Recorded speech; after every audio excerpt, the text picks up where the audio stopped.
إن الحمد لله نحمده ونستعينه ونستغفره ونعوذ بالله من شرور أنفسنا ومن سيئات أعمالنا من يهده الله فلا مضل له ومن يضلل فلا هادي له وأشهد أن لا إله إلا الله وحده لا شريك له وأشهد أن محمدًا عبده ورسوله يا أيها الذين آمنوا اتقوا الله حق تقاته ولا تموتن إلا وأنتم مسلمون يا أيها الناس اتقوا ربكم الذي خلقكم من نفس واحدة وخلق منها زوجها وبث منهما رجالا كثيرا ونساء واتقوا الله الذي تساءلون به والأرحام إن الله كان عليكم رقيبا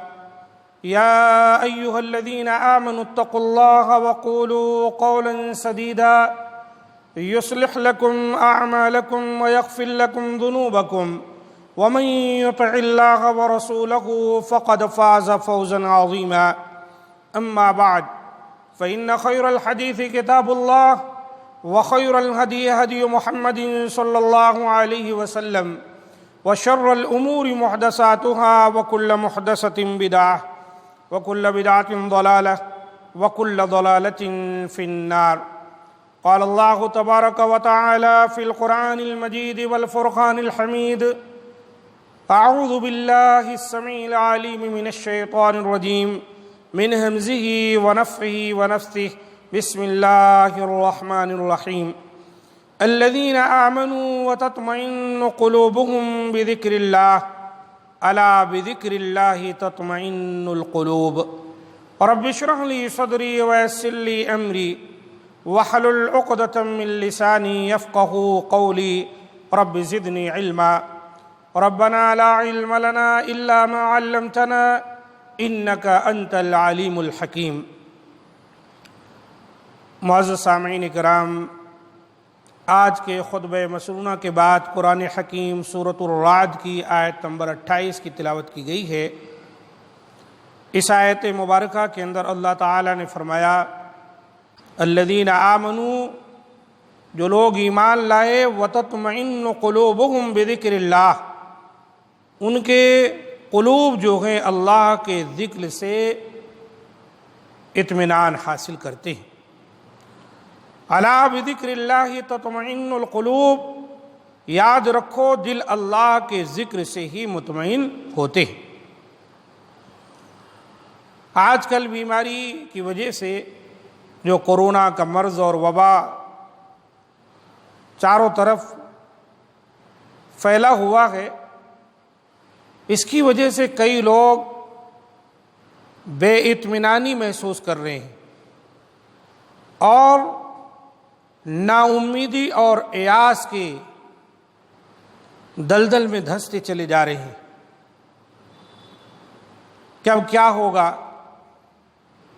کیونکہ بعض بیماریاں ایسی ہوتی ہیں کہ پہلے سے انسان کے حواس پر چھا جاتی ہیں اور انسان یوں سمجھنے لگ جاتا ہے کہ اب شاید ہماری زندگی خطرے میں ہے، اب موت یقینی ہے، تو وہ اندر سے ٹوٹ جاتا ہے، اس کے اندر نا امیدی سی پیدا ہو جاتی ہے۔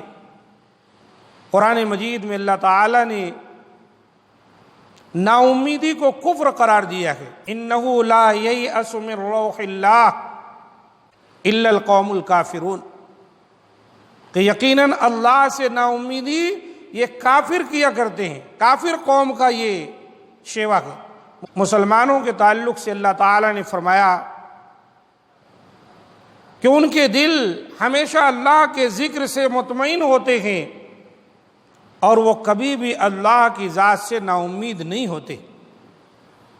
اللہ تعالیٰ نے اپنے بندوں کو اسی بات کی بشارت دی ہے کہ نبی کہہ دیجئے: قل یا عبادی الذین اسرفوا علی انفسہم لا تقنطوا من رحمت اللہ، اے میرے وہ بندو جنہوں نے اپنے آپ پر ظلم کیا ہے، گناہوں کی وجہ سے تم اللہ کی رحمت سے مایوس مت ہو، نا امید مت ہو۔ اللہ کی رحمت بہت بڑی ہے۔ اللہ تعالیٰ نے دنیا کو دارالامتحان بنایا کہ یہ ہے ہی اس لیے کہ جو یہاں پر آئے وہ یہاں سے جائے۔ کافروں کو نا امیدی اس لیے ہے کہ انہوں نے آخرت کے لیے کچھ تیاری نہیں کی ہے۔ مومنوں کو اپنے رب سے امید سے اس لیے وابستہ رہنا چاہیے کہ وہ نیک کام کریں دنیا کے اندر، اور ان کو یقین ہو کہ ہماری آخرت بھی سنور جائے گی۔ تو دل کے اطمینان کے لیے بہت ضروری ہے کہ ہم قرآن کی تلاوت کریں۔ قرآن سے دلوں کو اطمینان حاصل ہوتا ہے۔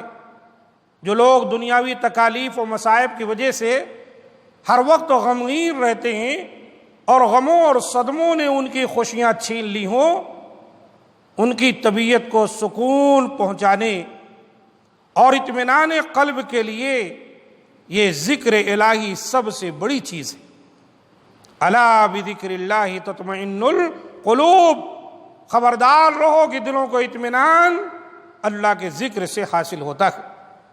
سب سے افضل ذکر لا الہ الا اللہ ہے۔ اسی طرح قرآن مجید کی تلاوت کہ جس کے ایک ایک حرف پر 10 نیکیاں ملتی ہے، پھر سبحان اللہ، الحمدللہ، اللہ اکبر کہ جنہیں جنت کے پودے قرار دیا گیا ہے، اور پھر لا حول ولا قوت الا باللہ کہ جو جنت کے خزانوں میں سے ایک خزانہ ہے، پھر سبحان اللہ وبحمدہ سبحان اللہ العظیم کہ جو اللہ تعالیٰ کو بے حد محبوب اور میزان میں بڑے وزنی ہے۔ قرآن مجید کی اس آیت کی روشنی میں ہمیں بحیثیت مومن اس بات پر یقین کامل ہونا چاہیے کہ ذکر الہی سے ہی دلوں کو تازگی ملتی ہے، حقیقی سکون نصیب ہوتا ہے، اور پریشانیوں اور غموں کا بوجھ ہلکا ہوتا ہے۔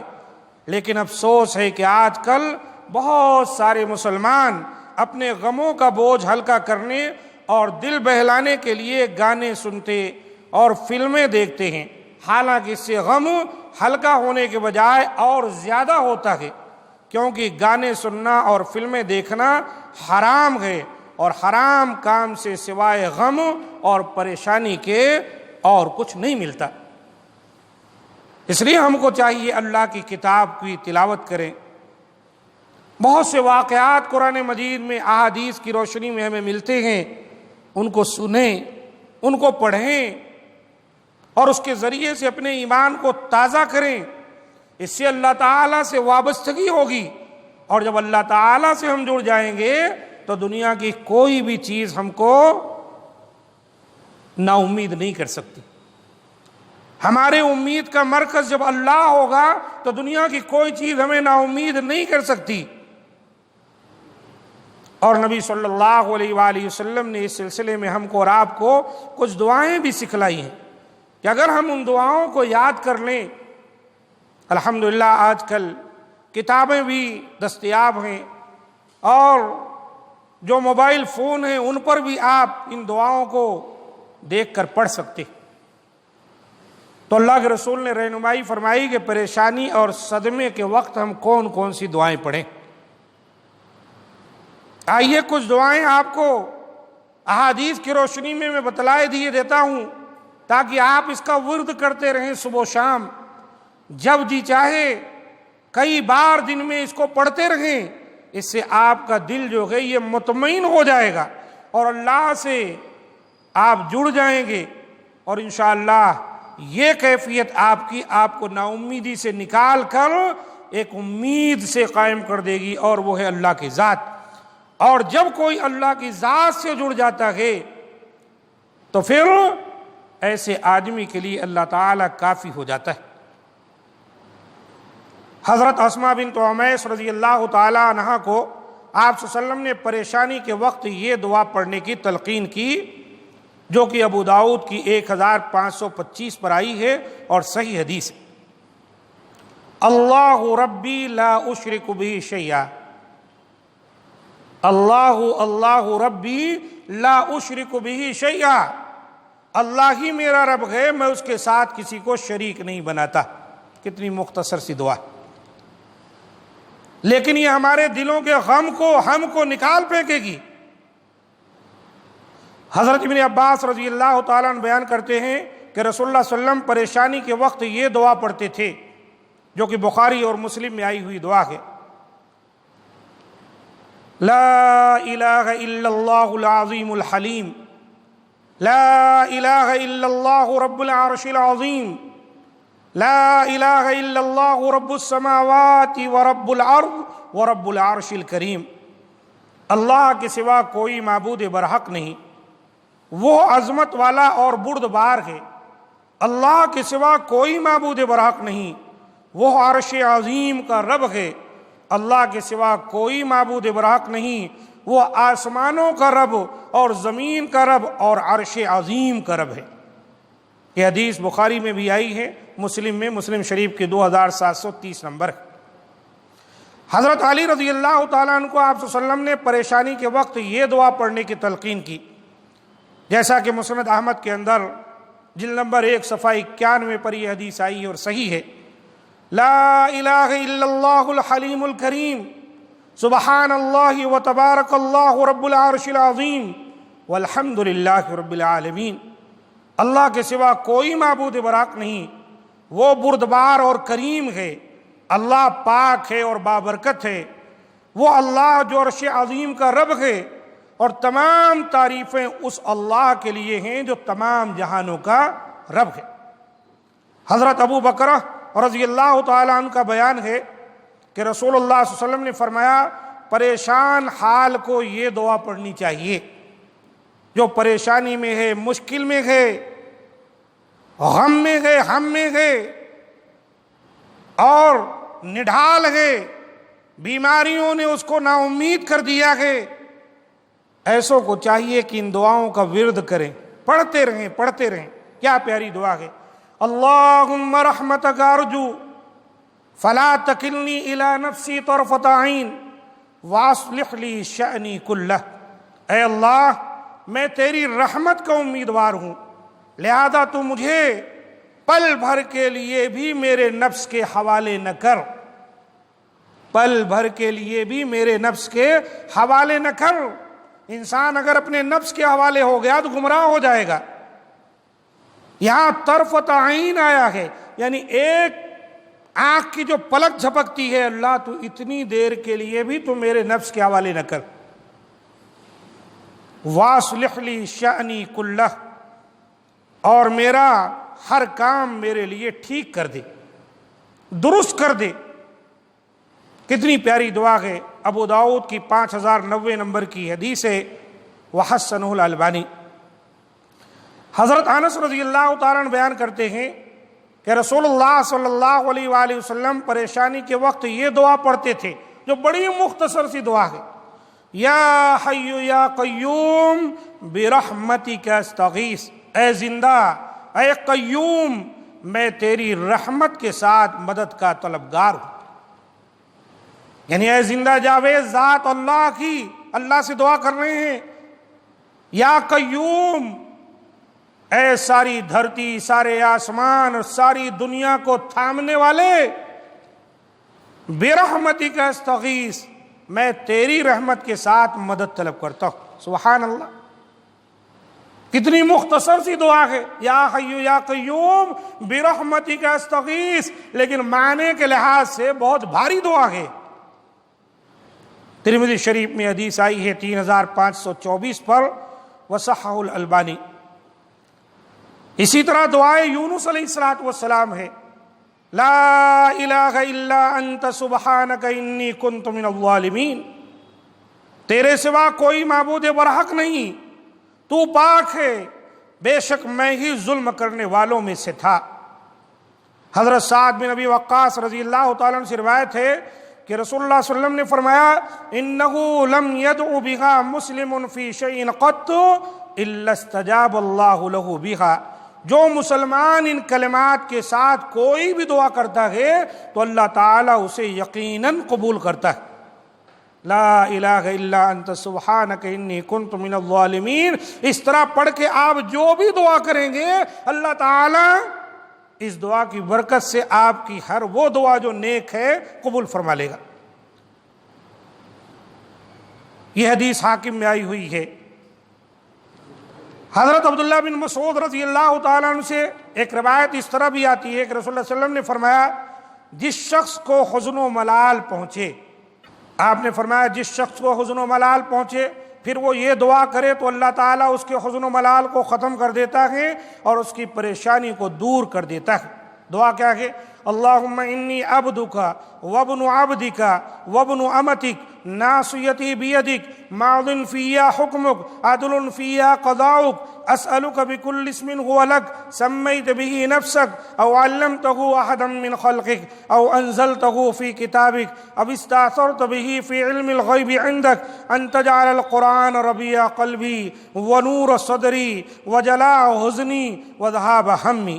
اے اللہ، بے شک میں تیرا بندہ ہوں اور تیرے بندے اور تیری بندی کا بیٹا ہوں، میری پیشانی تیرے ہاتھ میں ہے، میرے بارے میں تیرا حکم جاری ہے، میرے بارے میں تیرا فیصلہ مبنی بر عدل ہے، میں تجھ سے تیرے ہر اس نام کے ساتھ سوال کرتا ہوں جو تو نے اپنے لیے منتخب کیا ہے، یا تو نے اسے اپنی مخلوق میں سے کسی کو سکھلایا ہے، یا اسے اپنی کسی کتاب میں اتارا، یا تو نے اسے اپنے پاس علم غیب میں خاص کر رکھا ہے کہ تو قرآن مجید کو میرے دل کی بہار اور میرے سینے کا نور اور میرے غم کو دور کرنے والا اور میری پریشانی کو ختم کرنے والا بنا دے۔ یہ نبی صلی اللہ علیہ وسلم نے دعا کی۔ دعا گرچہ طویل ہے لیکن آپ دیکھ کر پڑھیے۔ یہ حدیث مسند احمد میں آئی ہے 3712 نمبر پر، اور علامہ البانی رحمۃ اللہ علیہ نے صحیحہ میں 199 پر صحیح کہا۔ یہ وہ دعائیں ہیں جن دعاؤں کو ہم کو اور آپ کو چاہیے کہ اپنی زندگی کا وتیرہ بنا لیں۔ یہ گولیاں کھاتے ہیں اور بھی دیگر تمام پابندیاں آپ کر رہے ہیں جو حکومتی سطح پر یا میڈیکلی طور پر آپ کو بتائی جا رہی ہیں، لیکن ہمارے نبی جناب محمد صلی اللہ علیہ وآلہ وسلم نے جو تعلیمات ہم کو اور آپ کو دی ہیں ان کو اختیار کریں۔ ان کے اندر زیادہ پاور ہے، زیادہ طاقت ہے کہ آپ کو بیماریوں سے، مشکلوں سے، پریشانیوں سے نجات دیں گی۔ نبی صلی اللہ علیہ وآلہ وسلم کی دعاؤں میں ایک دعا اس طرح ملتی ہے، اللہم اصلح لی دینی الذی هو عصمت عمری واصلح لی دنیای التی فیہا معاشی واصلح لی آخرت التی فیہا معادی وجعل الحیات زیادۃ لی فی کل خیر وجعل الموت راحۃ لی من کل شر۔ اے اللہ، تو میرا دین میرے لیے سنوار دے جو کہ میرے معاملات زندگی کے تحفظ کا ذریعہ ہے، اور میرے لیے میری دنیا کو بھی ٹھیک کر دے جس میں میری گزران ہے، اور میرے لیے میری آخرت کو بھی بہتر بنا دے جس میں مجھے لوٹ کر جانا ہے، اور میری زندگی کو میرے لیے ہر خیر میں اضافے کا باعث بنا، اور میری موت کو میرے لیے ہر شر سے راحت بنا دے۔ مسلم شریف کے 2720 نمبر کی حدیث۔